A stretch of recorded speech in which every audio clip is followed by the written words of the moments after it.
Hello, and welcome to the Avoiding Bias in Writing and Research Library Research Workshop. In this video, we will be looking at a couple of case studies to figure out how to identify bias writing in various articles. So first, let's take a look at this article. When we open up an article, we should first look at the source itself. This article is from Business Insider. A quick Google search would show us that Business Insider is a slightly left-leaning source. In order to find this, we could look something up like Business Insider bias and see what various sources have to say about Business Insider. Next, we would want to look up the authors themselves to see if there's anything that might indicate that the authors are biased. For an article like this, we might want to look to see if we could find any strong political affiliations that the authors may have. Once we do a little background check on the article, we can dive into reading. This article starts off with a very strong indicator of bias, a fairly biased title.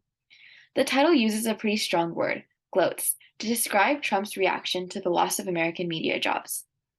After further going through the article and taking a closer look at what the article is referring to, it becomes clear that this is a subjective interpretation. Seeing writing like this would tip you off that you should look deeper into the event and try to find out more information about what the article is referring to. An article like this should not be the only source that you are getting your information from. Next, let's take a look at this article from Fox News. Once again, we would want to look into how biased of a source Fox News is.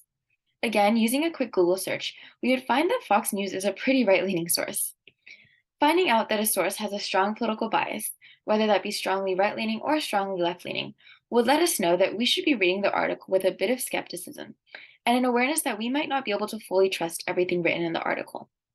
When reading this article, we come across the sections shown here, where Hillary Clinton's recent appearance on a talk show is discussed. In this article, the author makes a clear assumption about Clinton's motives and jumps to subjective conclusion. Subjective or opinion statements are presented as facts in this article. This is a common source of bias, and it is important to look out for. Some possible signaling subjective phrases that you might see are saying something is good or saying something is the best, also saying something is bad or saying something is the worst. You might also want to look out for phrases like seemingly, suggests, likely, or possibly. Finding a subjective phrase like this would not only indicate that we should do further research, but also indicates that this sentence would not be a good quote to use in our writing. So overall, I think a common theme that we saw in these examples was subjectivity.